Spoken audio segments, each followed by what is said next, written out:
So now on to Space Symposium. Hosted by the Space Foundation, the Space Symposium is a gathering of the brightest minds in the industry, all working towards a common goal, exploring the final frontier. So why don't we take a look inside the Space Symposium, courtesy of photos from Patty, Greg, and Tom. Thank you.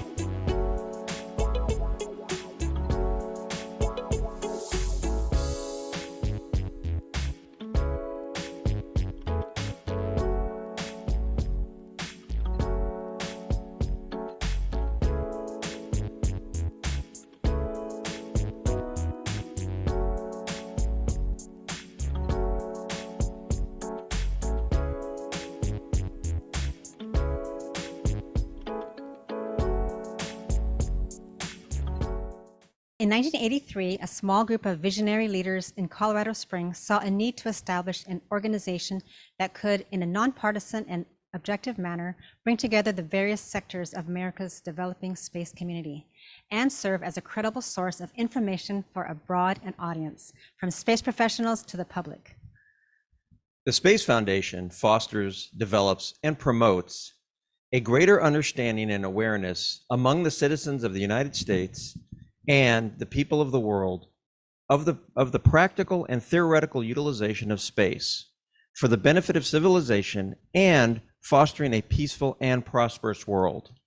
The Space Foundation embraces all facets of space agencies, commercial space businesses and associated subcontractors, military, national security and intelligence organizations, cybersecurity organizations, federal and state government agencies and organizations, research and development facilities, think tanks, educational institutions, space entrepreneurs, and private space travel providers. Well, that was a mouthful. Yes. Okay, so hey, Greg and Tom, it's great to have you join us today. And Greg, why don't we start with you? And I've got a few questions for you about the Space Symposium. All right. So, you know, there's been quite an evolution of the Space Symposium since we've been attending over the last many years, I guess, several decades. Tell me a little bit about your perspective and what you're seeing from our clients. Yeah, it's this year was really a noticeable increase in attendance. I mean, it's always well attended, and it wasn't just because coming back from COVID. It's just all the activity that's going on right now, and you can really feel it in the exhibit hall. I mean, that is like the heartbeat of what's going on. And a lot of you that go to conferences will notice that sometimes exhibit halls will have surges and lulls. There was no lull. There's just activity going on all the time because people are taking advantage of the fact that all these companies, these agencies, the U.S. Militaries there, not just the Air Force or the new Space Force, right? But our collaboration with our foreign militaries that are there. So there's really a unique happening there. And you never get all these people together at one place at one time. And so you can just really feel that going on there. And I think the most noticeable from a client perspective, especially, is Sierra Nevada. And you know, last year, Jacque, we met with the owners of Sierra Nevada. That's right. That were just launching Sierra Space as a wholly owned subsidiary. So we had an opportunity to meet with them there and talk with them. This year wasn't able to do that. I think they're focusing more on the leadership side of things. You know, we're on that transition side, and you can really see it with Sierra Nevada. Again, they started out in the space with Dream Chaser. That was 3 or 4 years ago is when they actually had a model of it there, and there's a picture of it right there. So it's like a mini me of the space shuttle. It's 1/4 scale size, and they've got an unmanned and a manned version of that aircraft, and it can be launched from the top of a satellite being The sent up, 747 and a rocket being sent up, rocket. but it can land on any international runway in the world, which makes it really unique. So what they've done is they've used that. Right now they've got the commercial, not the resupply to the current space station, but their big project right now is Orbital Leaf that they're working on in conjunction with Blue Origin. But there's a collaboration of a lot of other companies that are involved with that, including Boeing and others that supply, and they're all there. So it's not just one company anyway, but the Orbital Reef is going to be a mixed-use business park in space, if you can believe that. Sure. So it's just really unique in that way, and you know, the continual growth is, a lot of it is commercial side of it as well, you know, business park like that. So it's really crazy to think about that. But my favorite events there are the corporate sponsor dinner and the warfighter luncheon. I continue to go to those throughout. And the warfighter luncheon, it was August of 21, when then Vice President Pence announced the formation of the Space Force there. And so that was pretty unique. And then this year we had an update on the status of what the Space Force is doing and where we're going into the future. And one of the things that they're really interested in is being able to have sustained space maneuverability. Because right now, when you put a satellite up into geosynchronous orbit, it stays there. It doesn't really move. And in phase 2 of the space age, that was fine. But phase 3, you'll hear it, space is now contested. So we need to have mobility in our satellites. And right now, and even refueling, you know, that was an interesting presentation that they made at the Warfighter this year, is that, you know, during World War II, we figured out how to refuel ships at sea to keep them in there. Afterwards, we refuel aircraft. But how do you refuel a satellite? Well, right now, you replace it. So that's not very efficient. So the future is to be able to have sustained positional domain and being able to refuel. And so like General Atomics, you know, is one of our clients that's in nuclear. So we're talking about the next generation of satellites having nuclear power, so it's more efficient, more effective, and more sustainable, so that you can maneuver as needed satellites in space. So it was great. And then the corporate dinner this year was, we were going to have the Secretary of the Navy attend, but he couldn't make it. So instead, we had the a Marine Master Gunny Sergeant, Scott Stalker, and he reminded the audience that it was the first time that the Marines have backed up the Navy, right? So, but you talk about an inspirational presentation. You know, he's the senior enlisted leader for the Space Command and helping execute the vision of Space Command.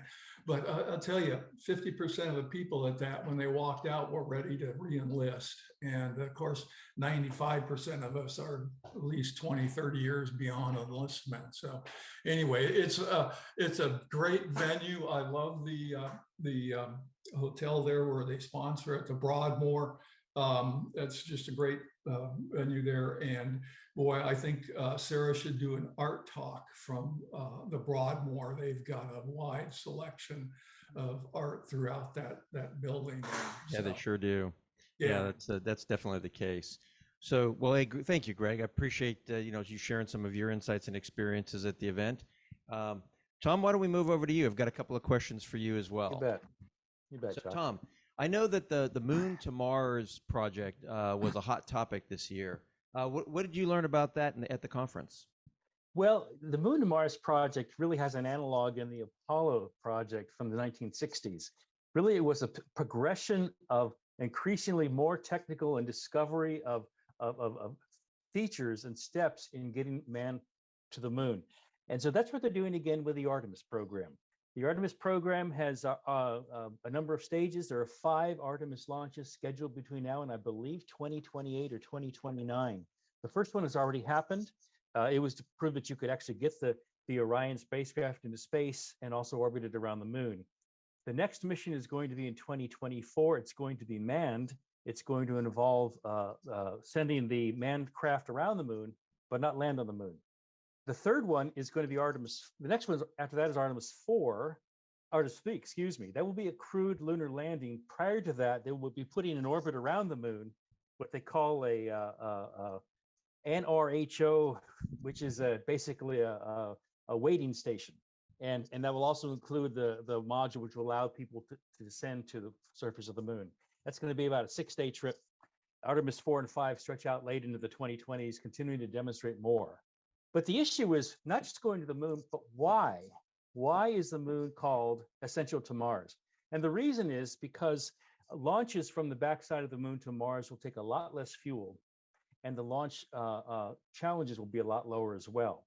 So we won't be launching craft to Mars from Earth. We'll be launching from the backside of the moon.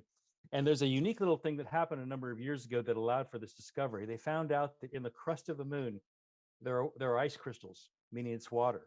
And you can electrolyze water into hydrogen and oxygen, thereby create air to breathe, in addition to fuel to burn. So that was a nifty little thing they discovered, and they'd been planning on doing for a number of years.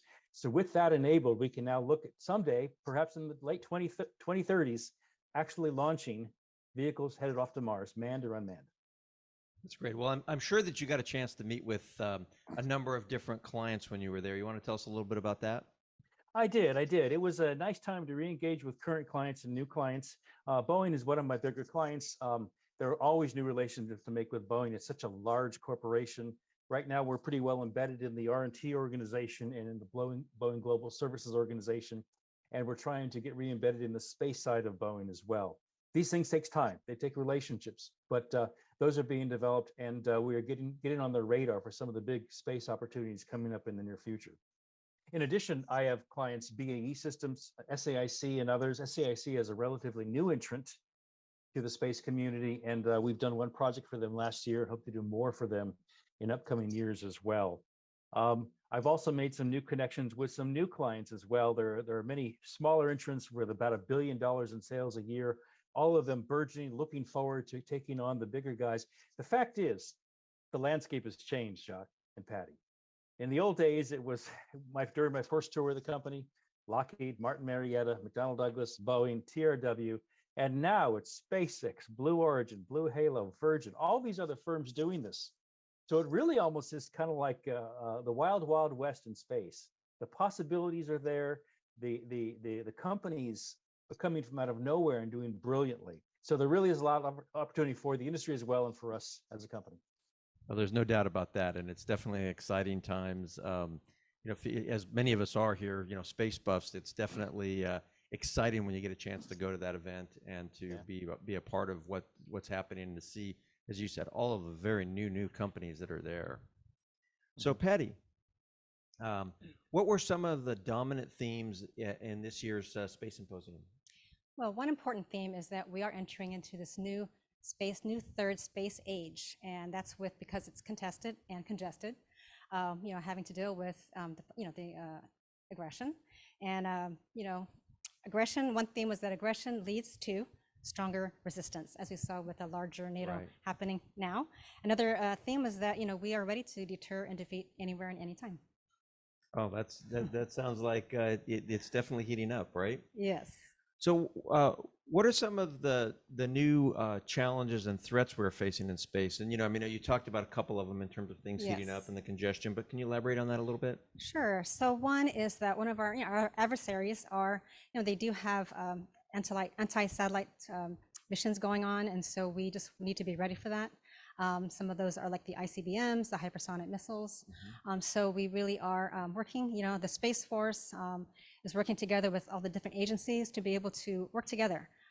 Also, they are, leaning on their new space leaders, and they're looking at what they call the guardians in the Space Force. Wait a minute. Let me get this right. So now we really truly have guardians of the galaxy? Yes, I think so.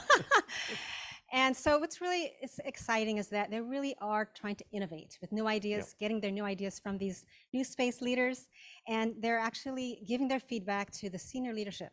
And so they are really working together.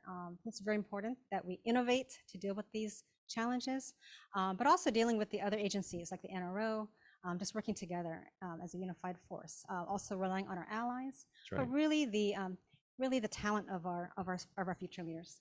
Excellent. So, did you get the chance to see any prototypes or play with any of the cool tools and toys? Yes, as you saw some of the pictures, we have Greg and I got to stand on the back of Astrolab's Flex. It is one of the lunar terrain vehicle prototypes, life-size prototypes. And what is cool is that they are using HP servers in the back of their vehicle, and so that they can really run, really do everything there right on the moon. That's awesome. And there are others as well. Yeah. Now, wait a minute. You were telling me earlier that NASCAR was at Space Symposium? Yes, actually, they're teaming with Leidos to create their prototype of the lunar terrain vehicle. Oh, very cool. That one will go fast, right? I can just Yes. imagine Camaros and Mustangs running around on the moon. Okay, but a little more serious, Lee. I know that AJ's alma mater was present there, Johns Hopkins. Yes. And that they had quite a display as well. Yeah, so their Advanced Physics Laboratory, or APL, had their prototype of NASA's Dragonfly. You can see there. So it's going to enter Saturn's icy moon called Titan. So that's very exciting. That is very exciting. It's incredible just how far we've come, Mm. since the first moonshots in the '60s, right? I mean, Right. it's a lot of evolution, and as Tom was saying, a lot of new companies. Yes. So we're kind of at the bottom of the hour, Mhm. and so I'd like to say thank you to Patty, Greg, and Tom for your insights